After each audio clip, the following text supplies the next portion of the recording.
Hello, I'm Jashikins, and welcome to another episode of Jash Reads. Tonight we are continuing reading Animorphs number 9, The Secret by K.A. Applegate. Now I know, it's been a little bit of a wait, so let me do a few quick updates to tell you why it's been so long. So, not last Monday, but the week before, that Sunday, I had been on a little fanfic reading spree, which I don't normally do, and I forgot to practice. That Wednesday, the videos were, I think only one video that week came out for the Wednesday videos because I got acid reflux and I couldn't practice for the Aragon dramatic reading.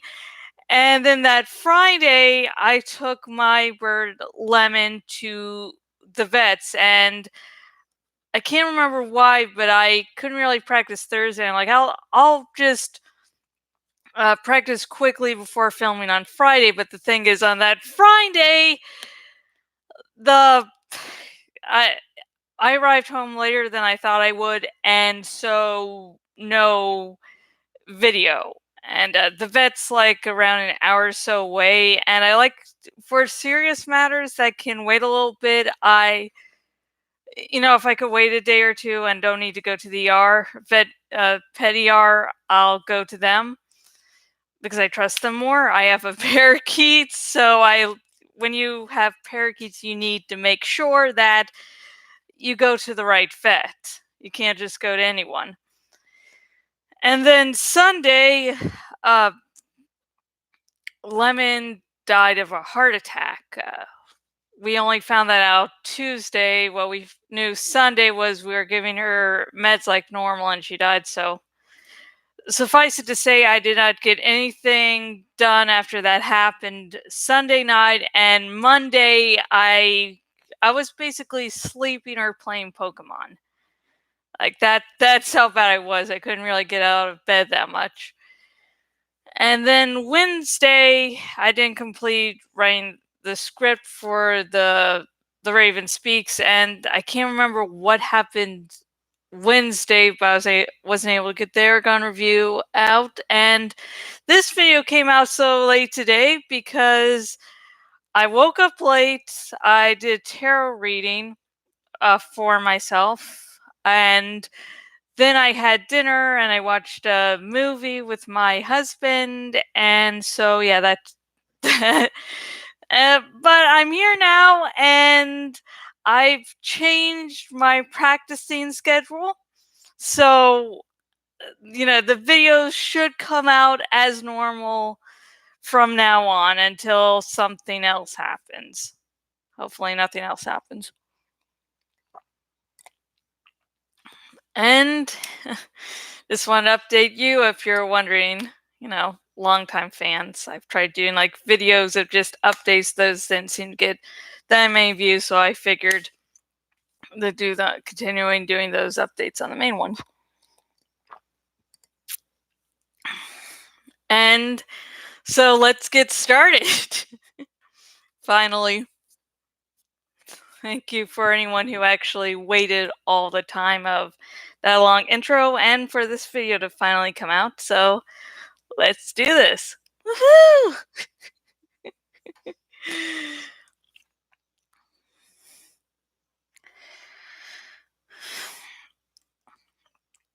The rat's eyes weren't any better than my own. In fact, they weren't quite as good. Like lots of animals I've been, the eyes were better at seeing movement than at seeing colors and shapes. Nothing was moving, so my vision was kind of, I don't know, kind of dull. I could see Rachel well enough, though. We were made from the same rat's DNA, so we're basically the same rat. I could see her long, naked pink tail. That tail is the reason people hate rats, but think squirrels are cute. That, plus the fact that rats have been known to nibble on humans from time to time. The rat's hearing was excellent, but was its sense of smell that was really amazing. I twitched my little rat nose, and the whole world sent me messages. I smelled the chemicals in the cabinets. I smelled the lingering aromas of hundreds of different kids who had passed through the room that day. I even smelled the seeds and nuts in the maze up on the table. I felt the rat's brain beginning to surge more strongly up beneath my own. The rat's instincts were coming out. Fear. Not the sharp sun fear a human might feel. It was the eternal fear of a small animal in a world of great big predators. And the hunger.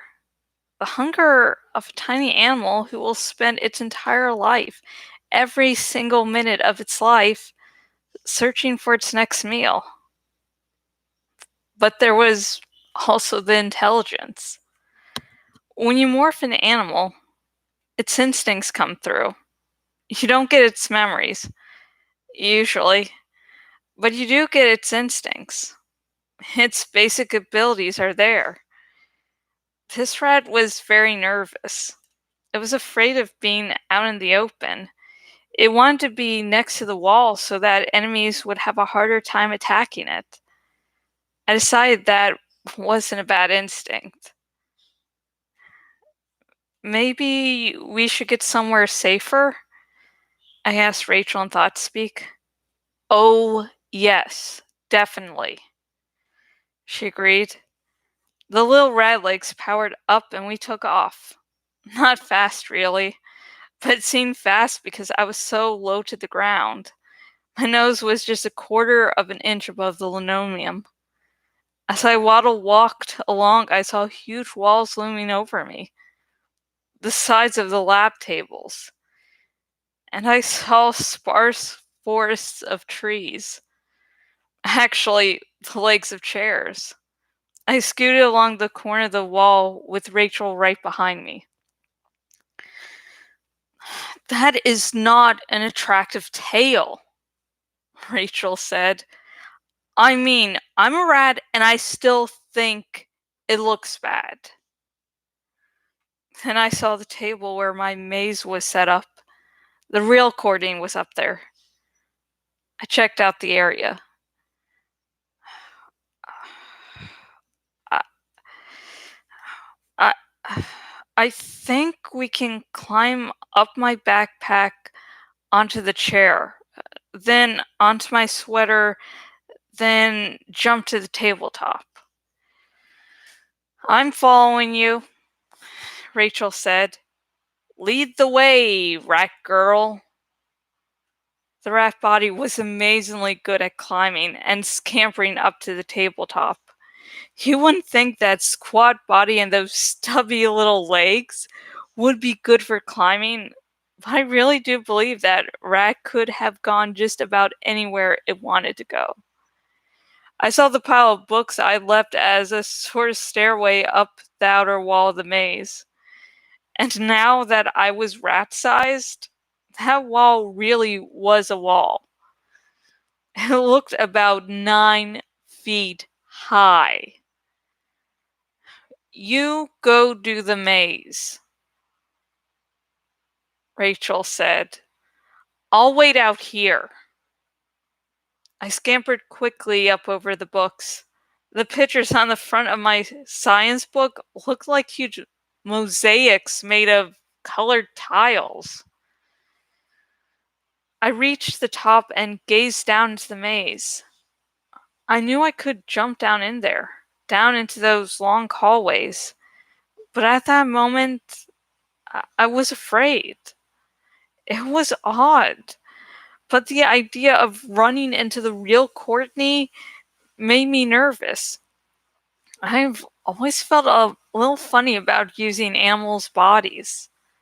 It makes me feel a little guilty somehow. But I had a job to do. I had to figure out why Courtney couldn't find the nuts. She should be able to smell them.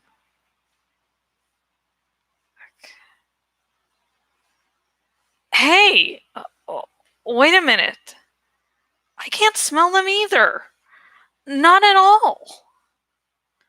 Can't smell what? Rachel asked. The nuts. I can't smell them. Do I care? It's the whole point, I said. I looked around, puzzled. Then I noticed the breeze. I aimed my rat eyes upward.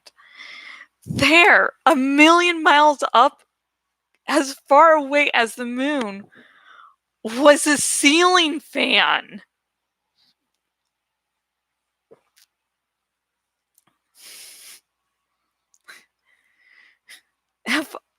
If I'd had lips, I would have smiled.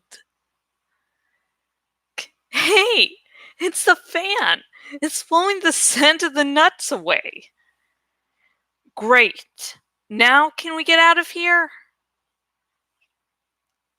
I was feeling pretty satisfied with my insight when two things happened at once. First, Courtney, the real Courtney, came zooming around the corner of the maze. The second thing was that I heard a loud crash, a roar of loud laughter, and the rushing approach of footsteps. Courtney froze and started at me. I stared at her. Then I looked back at Rachel. Rachel was frozen. Same as me. Hey, look! Rats! An impossibly loud voice shouted. Oh boy, I was sure of that. I didn't recognize the specific voice, but I recognized the tone. He was looking for trouble. Gross! Another voice shouted. Someone should exterminate him. I hate rats. Two of them. Two guys playing around. Two jerks looking for something to break or destroy. Two very, very big creatures compared to us tiny rats. Sudden shadows, vibrations, huge movements. Wham! The table shook like it was hit by a massive earthquake. Wham! Thud! A shadow moving fast descending on me. I jumped. Thud! The tabletop jumped from the impact of the boy's hand slamming down near mine. I felt the maze being lifted. It tilted wildly up on its side. I could see the entire maze, now a wall instead of a floor. Courtney fell out of the maze onto the table. Now there were three of us, trapped on the tabletop. Here, a broom. Bail! Rachel yelled. Run! I cried.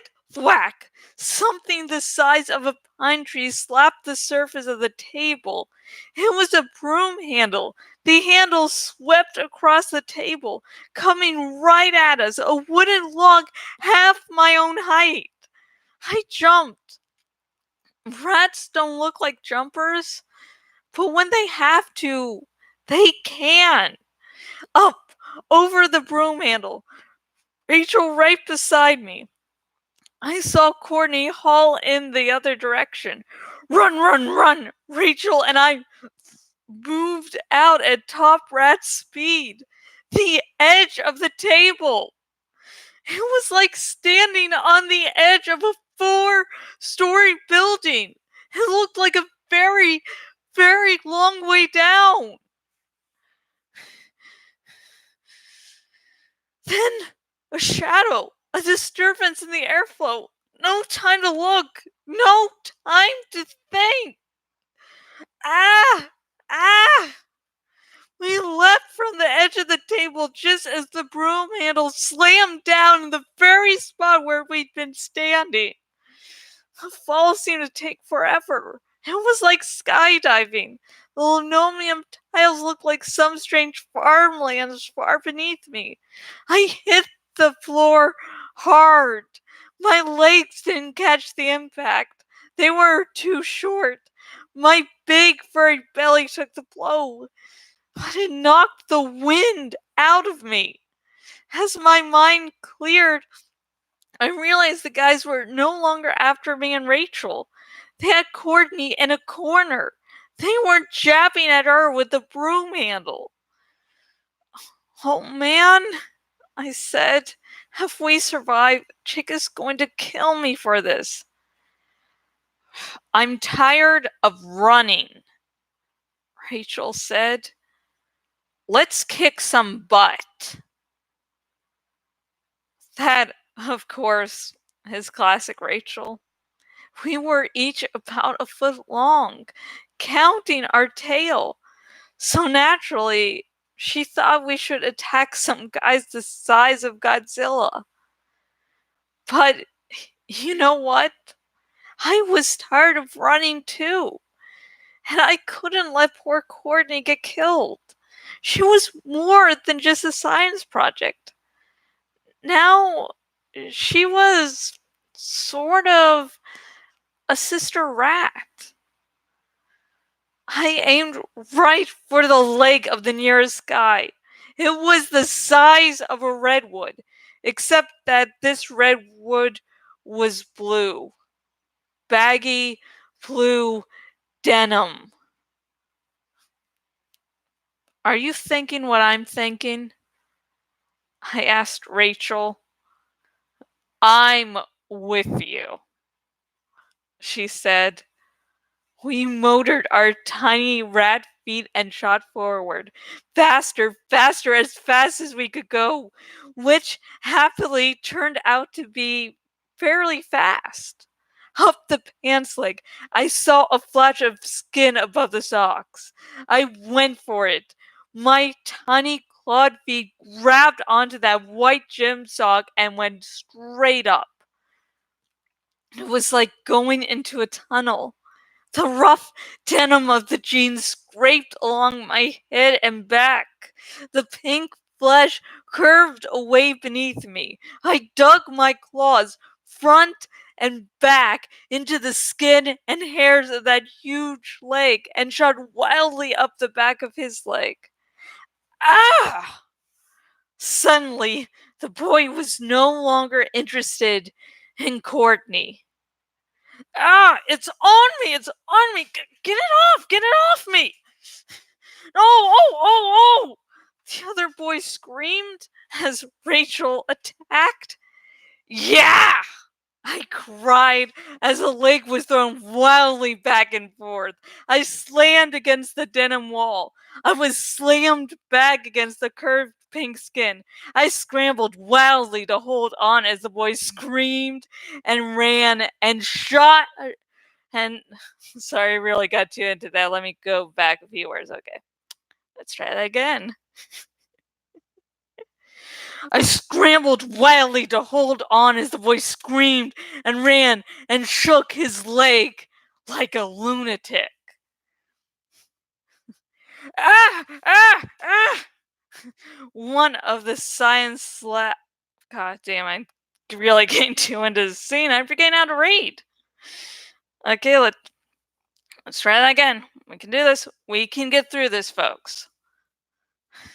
Out of the science lab we tore, out into the hallway with the two guys screaming the whole way. I turned myself around with great difficulty and aimed downward. Out I shot, out of the pants leg to freedom.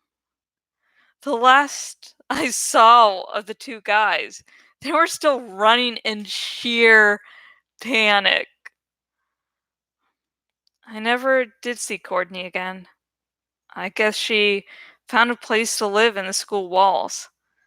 At least I figured out why she wouldn't go through the maze. Rachel and I found a safe place to demorph. Then we went to our house. Damn it.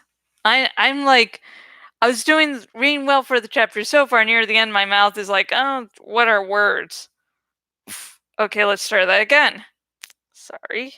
Like, first video went well, this shit happens. Rachel and I found a safe place to demorph. Then we went to her house and gave her little sister a home perm. Business as usual. And that's the end of that chapter and all the fuck ups I'll be making while reading for this chapter.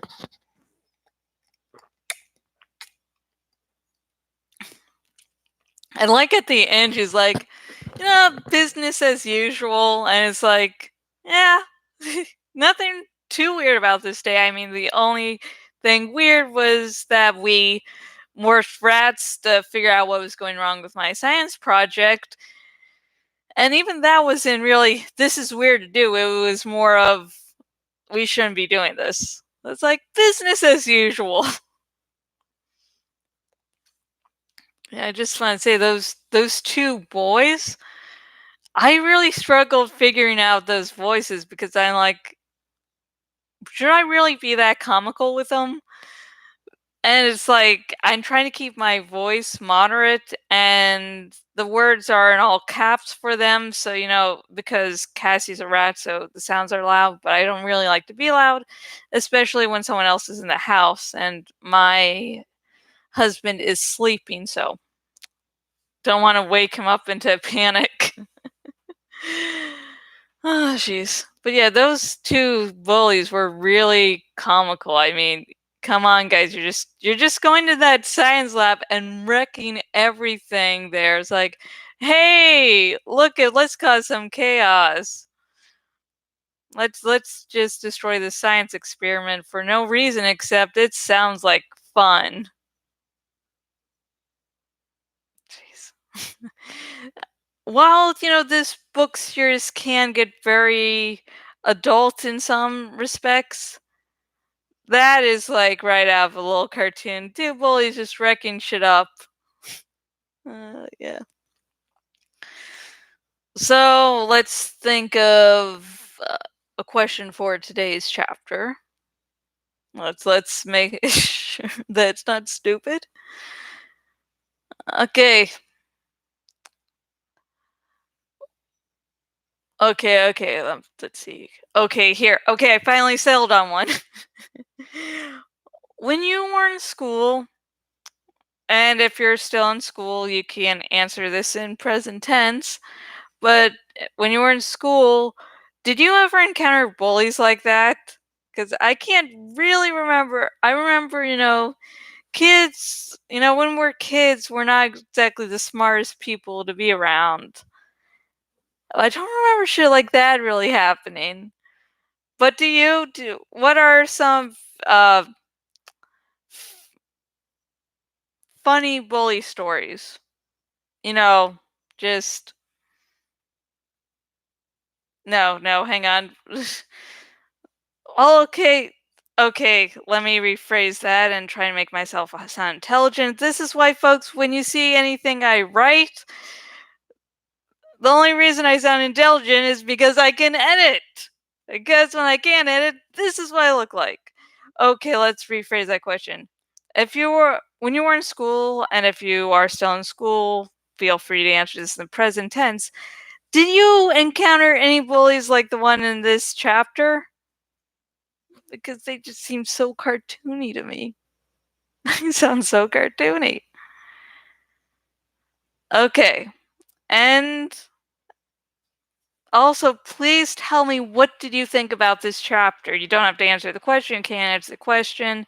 Anything that jumped to your mind in this chapter. And remember, no major spoilers. I am hoping against hope that people are brought into the Animorphs series via these videos, so no major spoilers.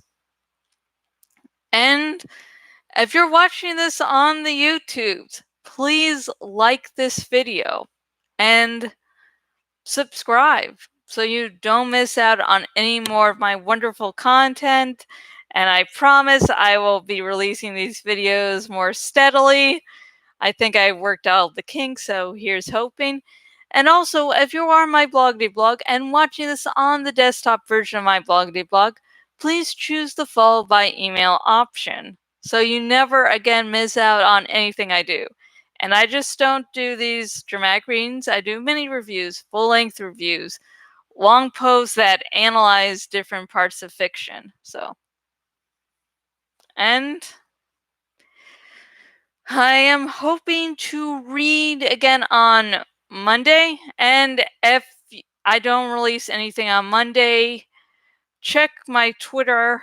I'm Jashikins on there. And if there's any important update, I will post that to the top. So, until next video, goodbye.